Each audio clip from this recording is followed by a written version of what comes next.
And an ambulance can cost quite a bit of money. Between the cardiac monitor, the gurney, and the medicines, the cost of equipment is roughly $100,000. This year's Restaurant Week highlights local businesses like Half Shell Oyster House and Urban Bar and Kitchen here in downtown Tuscaloosa. And participating restaurant owners say they're aiming to bring extra foot traffic and some income during the less busy summer months. This is Pickens County Medical Center, a local hospital with about 50 beds. It closed in 2020, laying off up to 200 county residents, but it still stands with the lights on. Well, my dad's at home right now, but I'm out here at Van de Graaff Park, and it's Father's Day. So, Dad Mark, this cast is for you. I'm here at the original Atkins Barbecue in Utah, Alabama, where creator Willie Atkins built the business with his dad over 70 years ago. And about 40 years ago, they perfected the recipe for this sauce, which is now flying off the shelves at the local Piggly Wiggly down the street. I'm here with Luke Pollock with the Alabama Forensics Council. Now, Luke, what was your key takeaway from last night? So I think a lot of people wanted to watch that debate and learn more about what the candidates had to offer.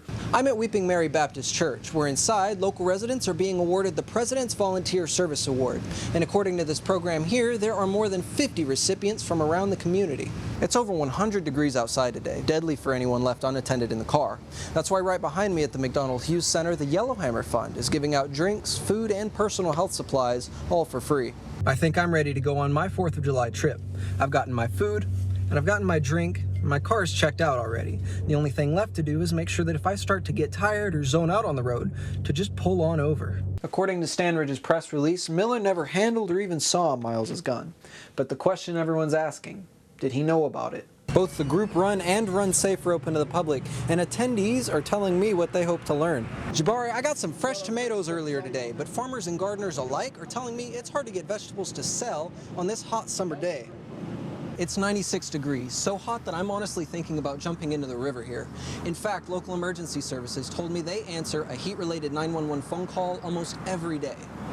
Local barbecue legend Willie Atkins said back when he and his dad started in the 1940s, they didn't have any fancy gadgets to get cooking.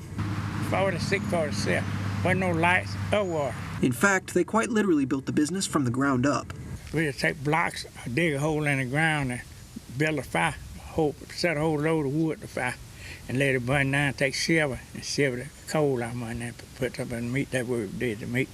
Willie Atkins retired from the barbecue business some years ago, but he keeps the legend alive with a local sauce that once came with every meal he served. His wife, Maddie Atkins, said he started selling it after his children convinced him. The children wanted him to go on and go further with it.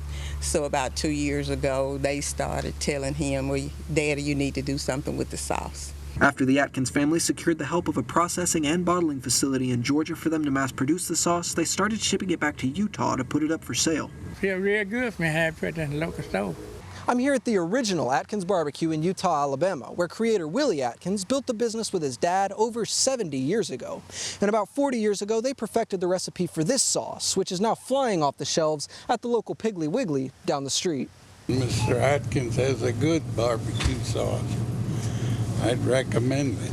Local resident John Zippert said not only is the sauce worth a taste, but it's exciting for people in Utah to know it's up for grabs. It's really great that we can buy local products here in Greene County, but I really hope that Mr. Atkins' product goes viral and goes national. And another nearby resident, Marvin White, said it's good to see a long-standing tradition out on the shelves. You won't have nothing that just come right from the county and come into our stores like this. And I've been knowing Willie all my life almost. And you'll have to get Uncle Willie's barbecue sauce while you can. A new shipment arrived on Friday, June 28th, and sold out the very next day. June 14th, 1967. The local Veterans of Foreign Wars Post 6022 cut the cake on its 57th birthday today. Also Flag Day, the VFW celebrated with a flag-burning ceremony, or a flag retirement. The ceremony is meant to discontinue a flag's use in a respectful way. My daddy was in World War II. He was a veteran, and my brother's in the Marines. He was a veteran too, and they both got shot in the World War, both of them. And I don't know, it just means everything to me. Auxiliary member Kathy Griffin said it's important for her to have a community like the VFW to honor the military service of her father, brother, and husband. And after the flag ceremony ended, local residents and VFW members moved to the post's other room to see a professional wrestling show put on by the Southern Wrestling Association. As part of the act, the fighters donned costumes and hurled insults before they hurled each other. We're just trying to, like I said, plant the seeds for the Tuscaloosa area for professional wrestling to become a regular thing so that we can constantly, bring pro wrestling to the Tuscaloosa area. Pro wrestler Kalen J said the act is finding local popularity among larger shows like WWE and leagues like the National Wrestling Alliance. And fans were treated to dinner in addition to the show. The wrestling ran for about 3 hours and featured 5 matches. 60 years ago, on June 9th, black protesters led by Reverend T.Y. Rogers hoped to hold a peaceful protest from First African Baptist Church to the Tuscaloosa County Courthouse downtown. Tuscaloosa native Irene Bird said that morning peace turned to pandemonium as a white mob descended on the protesters. For me, it was an eye-awakening experience, thinking that you're doing okay and everything was all right, and all of a sudden to see that up close, first-handedly, was an experience that I'll never forget. Among the mob were police, white citizens, and members of the Ku Klux Klan. They beat the protesters back inside of the church by force. There were people all around this church, not only policemen, sheriff, Tuscaloosa police officers, but a lot of Klansmen with sticks and bats and billy sticks and clubs and cattle prods, you name it, they had it. After arresting T.Y. Rogers and about 100 protesters, the mob destroyed the church with tear gas, water hoses, and vandalized the building. 33 people were hospitalized that day. Member of today's First African Baptist Church, Addison and Madison McNeely, said remembering the struggle that took place is critical for us today. We weren't allowed to go to the courthouse, and I feel like it's very significant for us to understand why this happened, why we're fighting for what we're fighting for, and why we fought for it. And 60 years later, the church marched back to the courthouse. This time, police escorted them. So many people sacrificed. The stories have been untold for 60 years, except for a few in the community.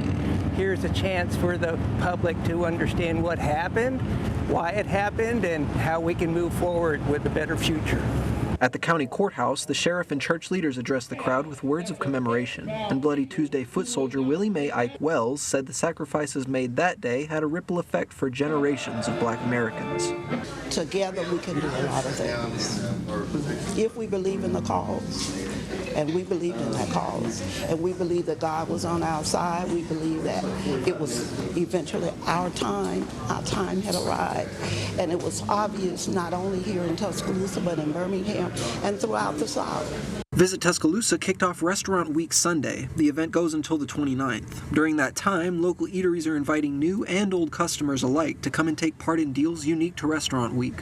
Visit Tuscaloosa's president and CEO Kelsey Rush said the goal is to showcase a part of the Tuscaloosa community. We are always looking at ways that we can highlight our community and tell the story of our community better. And so it's not uncommon for other destinations or other communities to do similar events like a Restaurant Week. And we just really felt strongly that it was time for Tuscaloosa to have a Restaurant Week of its own as well. So Visit Tuscaloosa started its first annual Restaurant Week last summer. It was a great success, and we're looking forward to this year too. This year's Restaurant Week highlights local businesses like Half Shell Oyster House and Urban Bar and Kitchen here in downtown Tuscaloosa. And participating restaurant owners say they're aiming to bring extra foot traffic and some income during the less busy summer months. Just exposure, especially for small independent businesses, having just a little bit of that exposure can go a long way, especially helping us during these lean months of the summer. And over on 15th Street, Thomas Rib Shack owner Sharon Thomas said events like this help to keep customers coming back. Business has been booming, and since they mentioned Restaurant Week, we were on it. We was with it last year, and people have been coming in. They were saying, "Are y'all going to be with Tuscaloosa Restaurant Week again?" And we tell them, "Yeah," and they said, "Oh yeah, we're so glad." So they want the offers that we have for this week, which is a large pork sandwich, fries, and a drink for $12.99. Each participating business is offering a unique deal or menu item of its own, and almost 50 restaurants are taking part, meaning there are plenty of deals to choose from.